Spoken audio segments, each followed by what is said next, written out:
Alrighty, so Robert and I are walking to Hollywood Studios this morning because we missed the boat and we would have had to wait in the hot sun for like 30 minutes for the boat from our hotel, and we were like, no, we're just gonna walk. So yesterday was a really long day, so I mostly just filmed shots of what we did. I didn't talk about it that much because I was just like, it was so hot. Robert had to wheel me in a wheelchair. Like, my energy was bad yesterday. We're very excited. Robert wants to ride the Star Wars ride, and I don't know about it because it might be too scary, but I might ride them with him. But yeah, last day of vacation. Let's go. We decided to park hop from Disney Hollywood Studios over to Animal Kingdom. We decided to start at Hollywood Studios because the Star Wars rides are arguably the best thing at Walt Disney World right now, and they get packed like super early. We didn't want to pay for the individual lightning lane for Star Wars Rise of the Resistance, so as soon as we made it into the park, we made a beeline towards Batuu, the Star Wars area at the very rear end of the park, past the original Star Tours attraction, which was only Star Wars ride there the last time I went, like 6 or 7 years before this. And to be fair, that area is as high quality as the Hogwarts Hogsmeade area at Universal Studios. Over the summer, prior to this trip, Robert and I had actually rewatched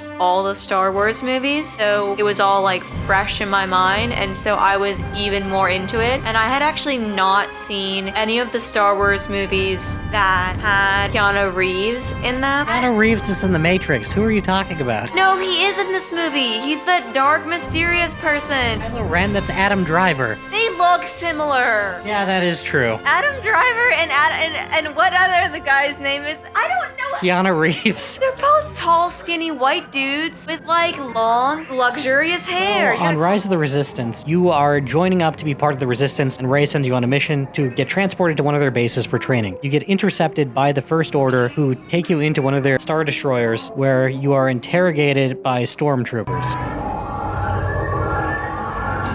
Big Eight, is everyone assembled? Good. Should you be in flight prep? Recruits, thank you for joining the cause. Thank you, Nina. Black Leader, are you and your team ready? Affirmative. The engines are hot. Red 2, Blue 5, report. Red 2, check. Blue 5 standing by. Enemy system scan ready. Affirmative. This ride was awesome because it makes you feel like you are literally in the movie.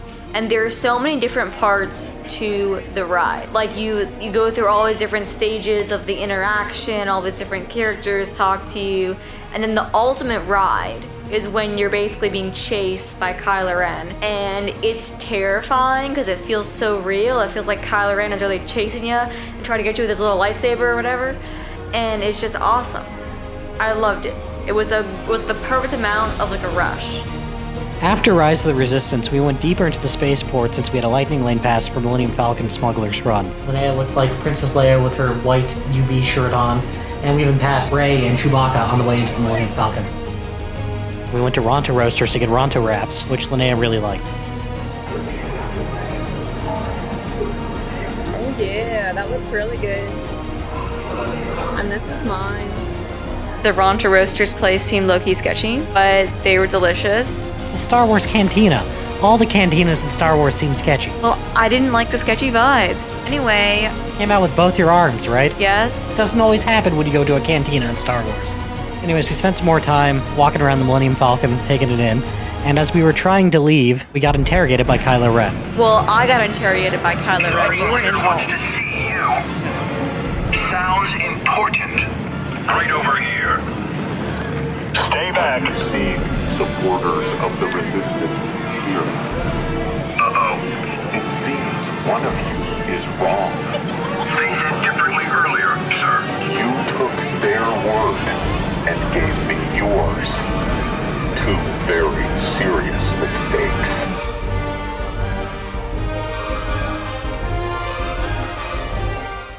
We had some time to kill before our next lightning lane for Toy Story Midway Mania, so we decided to ride Mickey and Minnie's Runaway Railway. Initially, I was very skeptical of this because it replaced the Great Movie Ride, which was the tour through historical movies, including Wizard of Oz and Alien, but I ended up being very pleasantly surprised with Runaway Railway. Yeah, it was a good ride. It was very immersive, colorful. Did you like it as much as Winnie the Pooh? Obviously not. Winnie the Pooh is the best, so nothing can ever be as good as Winnie the Pooh. You can't even compare it. Wait a minute, something happened on this ride that was interesting, but I forget what it was. You basically just go through all the new Mickey and Minnie cartoons. After that, we wandered through Toy Story Land to Toy Story Midway Mania. This ride was fun because it was colorful. Did you feel like you were shrunk down to being a toy? No, I didn't. It wasn't immersive like that. Like, it didn't feel like you were in a different world. It was just colorful and cool, kind of like being in a carnival. But I knew I had no chance because you win at all types of games. Robert wins at every kind of game you play with him. So he did. Get wrecked. Yeah, he wrecked me. And I expected to get wrecked. But it was still a little disappointing because I wanted to beat him, but I never can. You're not going to. Well, you've played video games for years. I wasn't actually doing anything else interesting in that time. You're eating a lot of bananas. Yeah, I was eating bananas, and look how great that turned out for me. After that, we decided to leave the park. Normally, I would probably go on Rock and Roller Coaster, and if my family was around, they'd probably ride Tower of Terror. However, Rock and Roller Coaster really pales in comparison to any of the other roller coasters we rode on the trip, and I don't like drop towers. Lene doesn't like either, and they haven't had Fantasmic, or Fantasmic, the nighttime show, has just started to reopen at Hollywood Studios, so we decided to park hop over to Animal Kingdom. On our way over, I lightning laned Expedition Everest, so that we had a ride ready to go when we got there.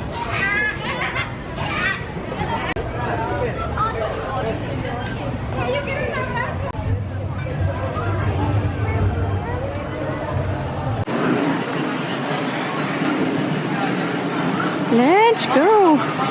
Little shot of the Robert. When we got there, we had a little time to kill, so we decided to go to the Maharaja Tiger Trek to see if we could see the tigers. I had kind of low expectations since it was the middle of the day in July in Florida, which, typically tigers are nocturnal, and I don't think they're really designed to handle the Florida heat. So we saw some really cool bats, we saw an interesting kind of herd of cattle, but we didn't see any tigers. And I'm not a big fan of looking at animals in cages, so I wasn't a huge fan of this section. After the trek, I still had some more time to kill before Expedition Everest, so we hung out by the monkeys, which were just kind of chilling and grooming themselves today. In the winter and earlier in the day when it's less hot out, they tend to be more active and do acrobatics and stuff. And we got a frozen lemonade, or at least I tried to get like a slushy lemonade, but I inadvertently bought like an Italian ice lemonade. I left Linnea with her frozen lemonade and her liquid lemonade to ride Expedition Everest because she decided she didn't want to go. Which honestly I think was a questionable move because while it has higher drops, it's way less bumpy and like way smoother than Big Thunder Mountain. So Linnea doesn't want to ride Expedition Everest, so I'm doing it by myself, and I'm going to pick her up when she's done with her frozen lemonade.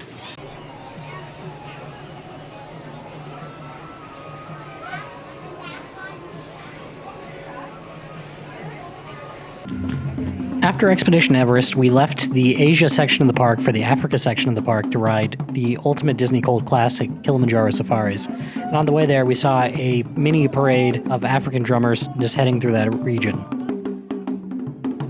We also had a lightning lane for this, which sped up our time to get on the safari. And I don't think Linnea knows this, but technically Kilimanjaro Safaris is the 100-acre woods. The safaris take place over a 100-acre reservation, so technically it's kind of like Winnie the Pooh. Well, I did enjoy the safari. I was amazed at how many animals we actually saw. I don't know what was going on, because normally the best piece of advice you can have is either to do it first thing in the morning when it's not hot, or at nighttime when animals are more active, but it was like, 3 p.m. in July, super hot. We didn't see like any animals on like the Tiger Trail, but like we saw more animals than I have ever seen on that ride in like 15 trips. I mean, we saw everything, even the rare stuff like cheetahs and like baby rhinos and... We saw everything. Like, we saw so many animals. And as much as we wish it, he's not going to stay that small forever. He'll quickly be growing into that 4,000, 5,000 head body that his mother is sporting right now.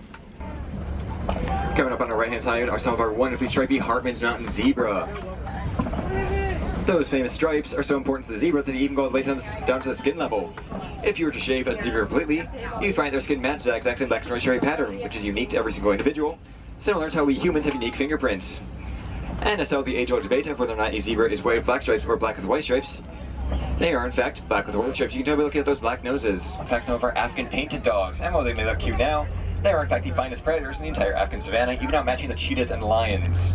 I'm gonna cross the road, yeah, she's crossing the road. As this lovely giraffe gets very, very close to us right now, make sure we keep an eye on those large spot patterns, as what I've used to identify them as the Maasai giraffe. The Maasai giraffe has a bit more of a rough around the edges spot pattern, while their cousins, the reticulated giraffe, have a bit more of a clear cut pattern.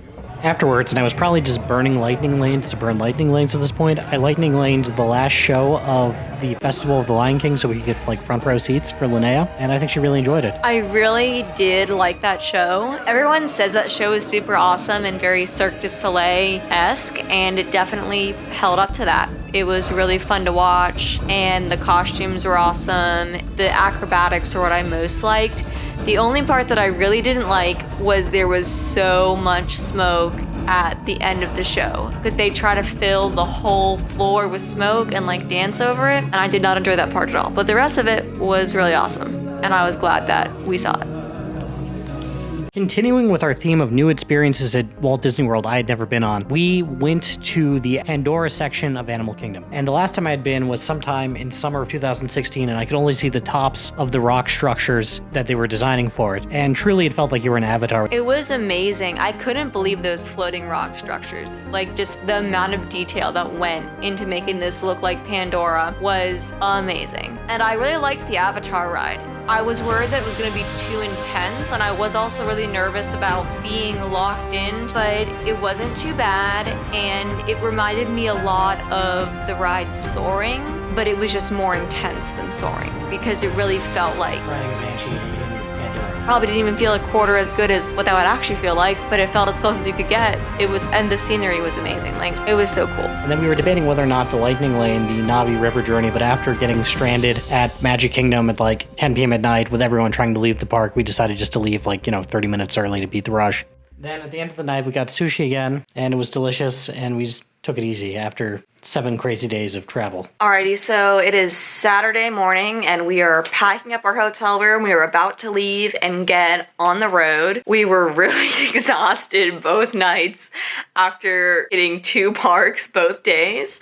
And Robert was really awesome because he pushed me in my chair whenever I needed it, and he definitely exerted himself more than me, so he was the best. But yeah, the chair was really useful. We didn't use it constantly. We would use it to transport me in like a longer distance, then we would park it, and then we would walk to a ride and like stand in line. It was really only used for if there was going to be a lot of walking and it was just more than I could handle comfortably, then we would use it. So it worked really well. And then I also felt like if I wanted to walk around, I didn't have to be like stuck in the chair. There's a lot of places like stroller parking where you can park it, and then I could do a trail with Robert. Like there were these little short trails in Animal Kingdom, and so that was really, really good. I'm glad we had it both days. And I'm also glad I got a hat midway through the first day because the beams of the sun were killer, and having a hat made a big difference. And I also wore like a SPF shirt both days, which was super helpful as well. So yeah, I really liked Disney. Robert has been there like a dozen times before, but there was a lot of new things to do and he really liked that. And I was just impressed overall by how fun it was, how cool the rides were, how many cool things there were to see besides the rides, how good the food was overall. Such good food. I think the best food we had the entire trip was at the Star Wars like wrap stand. They had this amazing sausage wrap and also an amazing chickpea wrap. Mind-blowing. And I had some of Robert's sausage wrap and I wanted my own that I was a little too full, but it's been a really, really good trip. We're both very tired now and we're very excited to get back to our normal lives because it's felt like a very long week, like longer than a week because we've done so much. So yeah, we're excited to go home. It's gonna be a nice long drive back home, but we're not gonna vlog it. We're just gonna focus on getting home, and then Sunday we'll spend all day just getting settled back in so that we can go to work on Monday. I'll talk to you guys in the next vlog. Thank you for watching.